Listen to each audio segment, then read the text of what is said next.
Hello friends, मैं आजाद sir आपका अपना यूट्यूब चैनल आर्ट्स बाय आजाद सर में स्वागत है। दोस्तों, आज हम second book history, Indian history का जो सेकंड बुक है जिसका नाम है मध्यकालीन भारत। क्या नाम है? मध्यकालीन भारत, जो आपका क्लास 12 में है। इसी के आज चैप्टर नंबर 7 का हम सबसे इम्पोर्टेंट MCQ करने जा रहे हैं, जिसका नाम है विजयनगर।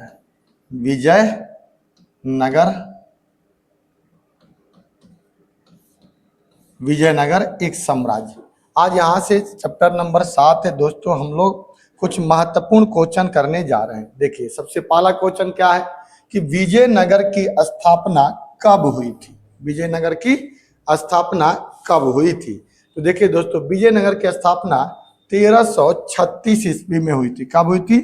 1336 ईस्वी में विजयनगर की स्थापना हुई थी। पहली बात क्लियर हो गई। छोटा छोटा क्वेश्चन है, एकदम बेसिक से हमने उठाया है, जो वहां पर लेकर के NCERT चलता है। अगला क्वेश्चन कह रहा है दोस्तों कि विजयनगर का पहला राजवंश कौन सा था? यानी विजयनगर में कुल 4 वंशों ने शासन किया था। कितने वंशों ने? 4 वंशों ने विजयनगर में शासन किया था। इन 4 वंशों में सबसे पहला जो वंश था उसका नाम संगम वंश था। अब दोस्तों, सवाल यहीं पर ये पूछ रहा है कि विजयनगर का पहला वंश कौन सा था? तो पहला वंश क्या हो जाएगा?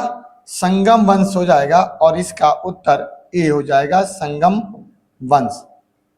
ठीक है, पहला वंश क्या हो जाएगा? संगम वंश। अब देखिए, दूसरा क्वेश्चन कह रहा है कि विजयनगर में शासकों को क्या कहा जाता था? यानी जो विजयनगर के जो शासक या कहिए या वहां का राजा कहिए, ये राजा को हम क्या बोलते थे? तो विजयनगर के राजा को 2 नामों से संबोधित किया जाता था। एक तो इन्हें राय कहते थे, राजा को क्या बोला जाता था?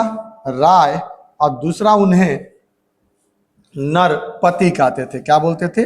नरपति कहते थे। क्या बोलते थे? नरपति। जैसे असम के जो वहां पे उड़ीसा वाले राजा थे, उस उड़ीसा के राजा को क्या बोला जाता था? गजपति कहा जाता था। गजपति कहा जाता था। उसी प्रकार जो आपके महाराष्ट्र के थे, महाराष्ट्र के जो थे, उनको क्या बोला जाता था? उनको अश्वपति कहा जाता था। इसी प्रकार विजयनगर के शासक को हम क्या बोलते थे? 2 नामों से, राय कहते थे और नरपति कहते थे। तो इसका उत्तर क्या हो जाएगा दोस्तों? आपका डी हो जाएगा। एक क्वेश्चन आपने किया, इसके साथ साथ उड़ीसा और महाराष्ट्र का भी क्वेश्चन क्लियर हो गया।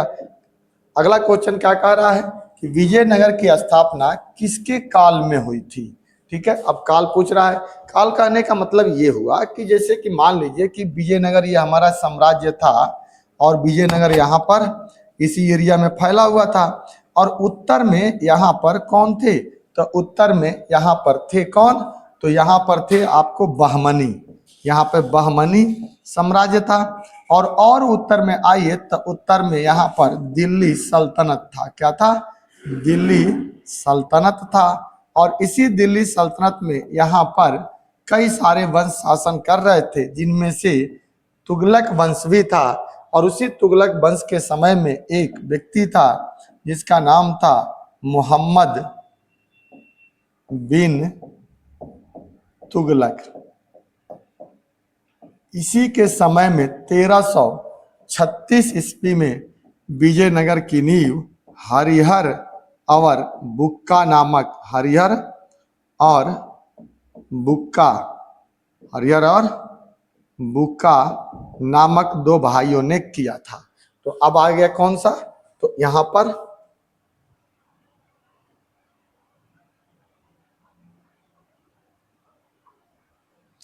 दोस्तों क्या हो जाएगा? सी, मोहम्मद बिन तुगलक। आ गई बात समझ में? एकदम आसानी तरीके से आपको समझ में आ गया होगा कि मोहम्मद बिन तुगलक, और हमने कहा रहा यहाँ पर स्टोरी भी आपको समझा दिया कैसे कैसे क्या हुआ था। अब चलिए, अगला क्वेश्चन है कि विजयनगर राज्य का संस्थापक कौन था? अभी हमने बताया कि विजयनगर का संस्थापक हरिहर और बुक्का नामक 2 भाई थे। कौन थे? ये दोनों भाई थे। इन्होंने ही अपने पिता के नाम पर यहाँ पर एक वंश स्थापित की जिसका नाम था संगम वंश। संगम इनके पिता का नाम था और इन्हीं के नाम पर संगम वंश की नींव रखी गई थी। ठीक है दोस्तों, यहाँ तक क्लियर हो गया। आगे क्या कह रहा है कि विजयनगर का समकालीन दक्षिण भारतीय राज्य कौन था। यानी उनका समकालीन मतलब जब विजयनगर था तो ऊपर था, तो अभी हमने बताया यहाँ पर कौन था दोस्तों, बहमनी था। कौन था, बहमनी था। बहमनी उसका समकालीन था वहां पर। अगला क्वेश्चन कह रहा है कि विजयनगर का सबसे शक्तिशाली शासक कौन था। क्या था, शक्तिशाली शासक कौन था। तो विजयनगर में सबसे शक्तिशाली शासक कृष्णदेव राय थे, जिन्हें हम शॉर्टकट में केडी राय के नाम से जानते भी थे। और ये किस वंश के थे, तुलु वंश के थे। तुलु वंश के शासक थे, तुलु वंश के शासक थे। और इस तुलु वंश में जो वंश था, जो तुलु वंश के जो शासक थे, इस तुलु वंश में, ठीक है, इनका जो कृष्णदेव राय का जो समय था 1509 से लेकर के 1529 तक इन्होंने शासन किया था। और एक बहुत ही कहते हैं ना साम्राज्य के निर्माता के तौर पर इन्होंने भूमिका निभाई थी।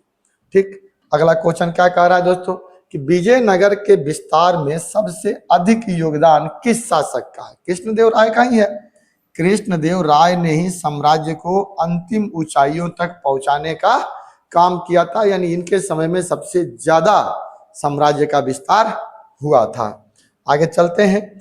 विजयनगर की सबसे महत्वपूर्ण जल संरचना या नहर कौन सा था।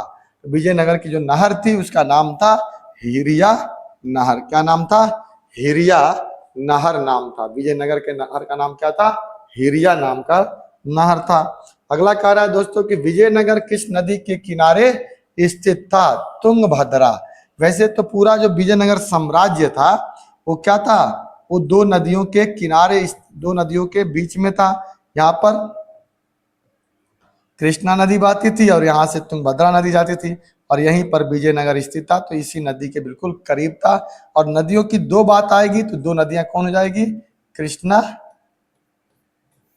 और तुंगभद्रा। इन दो नदियों के बीच में ही ये विजयनगर स्थित था। प्रॉपर नदी की बात आए तो यहाँ पर स्थित था, तो ये हम लोग करेंगे इसको। ठीक है, अगला क्वेश्चन क्या कर रहा है दोस्तों, विजयनगर साम्राज्य का अंतिम राजवंश कौन था। चार थे वहां पर और चारों में सबसे अंतिम कौन था, अरविंदु वंश था। चार कौन कौन थे, तो सबसे पहले तो वहां पर एक संगम वंश था। दोस्तों ध्यान से समझिएगा, बड़ी आसान क्वेश्चन है। संगम वंश था। संगम वंश के साथ ही साथ सुलु वंश भी था वहां पर, सुलु वंश भी था। सुलु वंश के बाद वहां पे क्या था, तुलु वंश था, तुलु वंश था। और तुलु वंश के बाद वहां पर कौन सा वंश था, अरविंदु, अरविंदु वंश था। इन चारों वंशों ने मिल करके क्या किया था, विजयनगर पर शासन किया था। और इसी में से कह रहा है कि अंतिम वंश कौन था, तो यह अंतिम आपका अरविंदु वंश था। ठीक है, अगला क्वेश्चन क्या कह रहा है कि राक्षस तरंगड़ी का या तालीकोटा का युद्ध कब हुआ था। तो 1565 में हुआ था। कब हुआ था, 1565 में। और इसी युद्ध के बाद विजयनगर का लगभग अस्तित्व धीरे धीरे क्या हो गया, अस्तित्व खत्म होने लगा।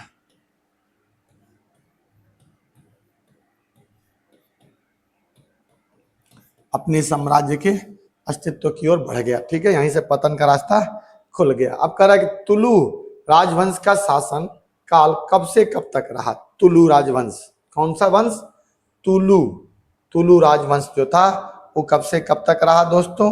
तो इसमें से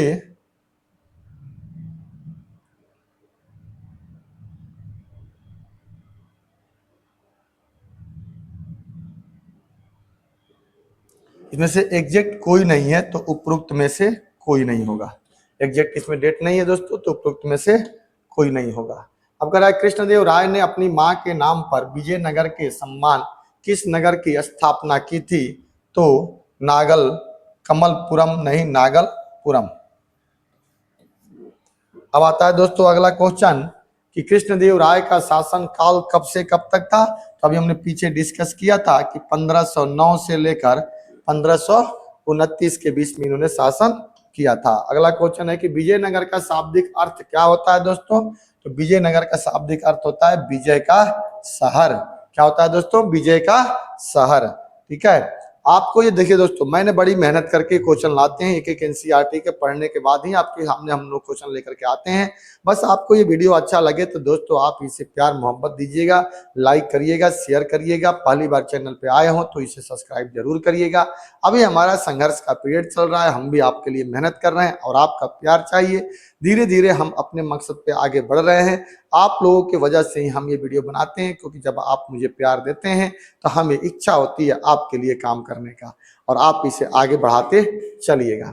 विजयनगर की स्थापना कब हुई थी? तो विजयनगर की स्थापना 1336 ईस्वी में हरिहर और बुक्का नामक दो भाइयों ने मिलकर किया था। विजयनगर किन दो नदियों के बीच स्थित है? तो अभी हमने बात की थी ना, विजयनगर कृष्णा और तुंगभद्रा नदी के बीच स्थित है। कौन सी नदी है? कृष्णा और तुंगभद्रा नदी के बीच स्थित है। विजयनगर साम्राज्य पर कितने वंशों का शासन रहा है? तो विजयनगर में कितने वंशों ने शासन किया था? 4 वंशों ने, जो आपको हम बताए ना, सुलु वंश, संगम वंश, सुलु वंश, तुलु वंश और अरविंदु वंश। ठीक है, कौन कौन था जी? तो पहला यहाँ पे शासन किया था संगम वंश, पीछे भी हमने चर्चा किया है। उसके बाद सुलु वंश,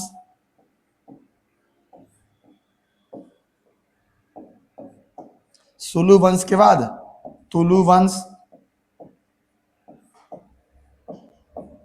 और तुलु वंश के बाद आपका लास्ट में आता है अरविंदु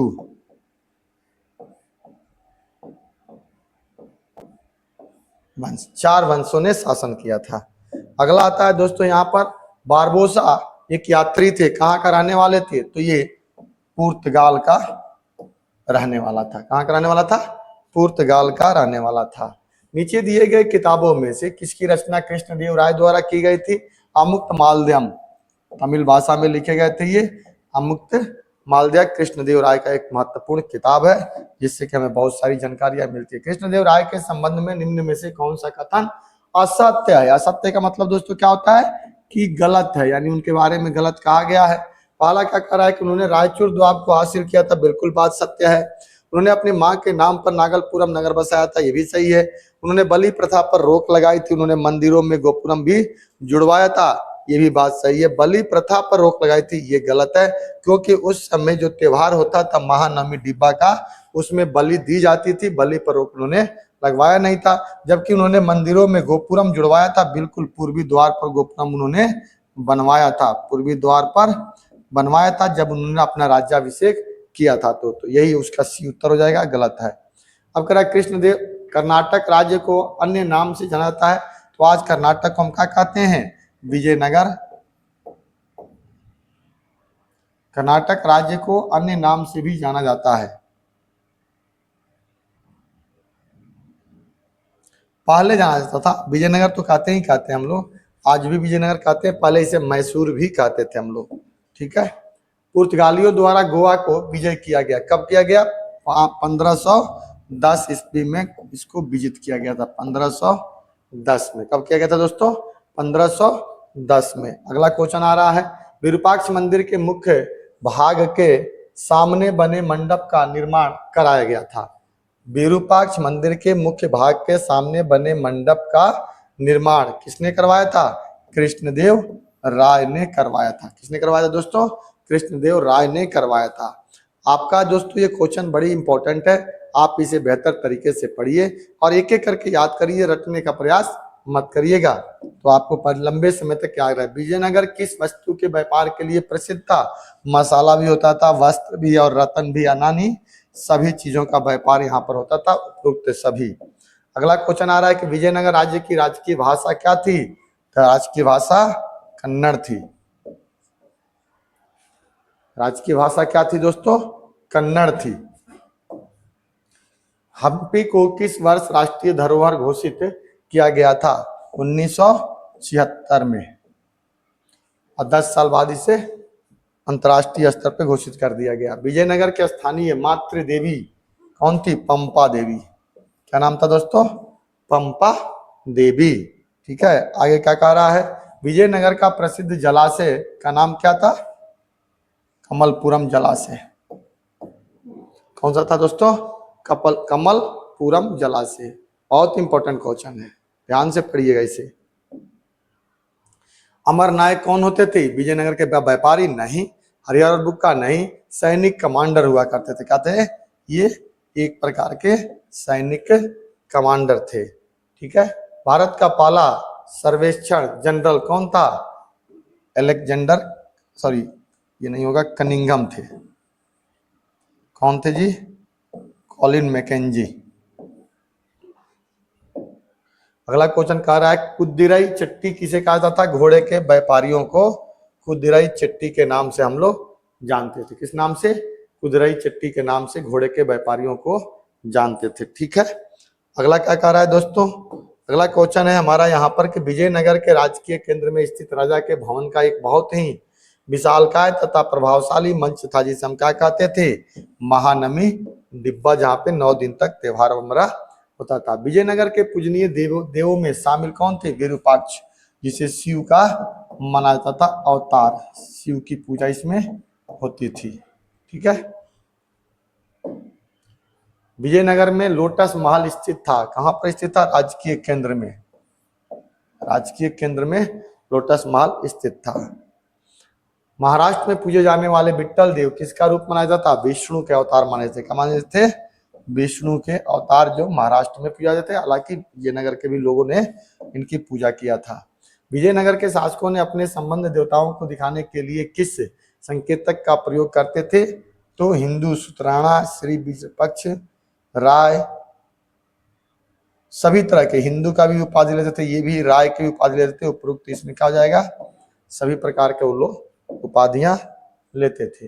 विरूपाक्ष मंदिर में पूर्वी गोपुरम का निर्माण किसने करवाया था? कृष्णदेव राय ने। सारा क्वेश्चन ये दोस्तों हमने आपको बता रखा है। ठीक है। अगला क्वेश्चन है बहमनी राज्य की स्थापना कब हुई थी? तो 1347 में, 10 साल बाद इससे हुई थी।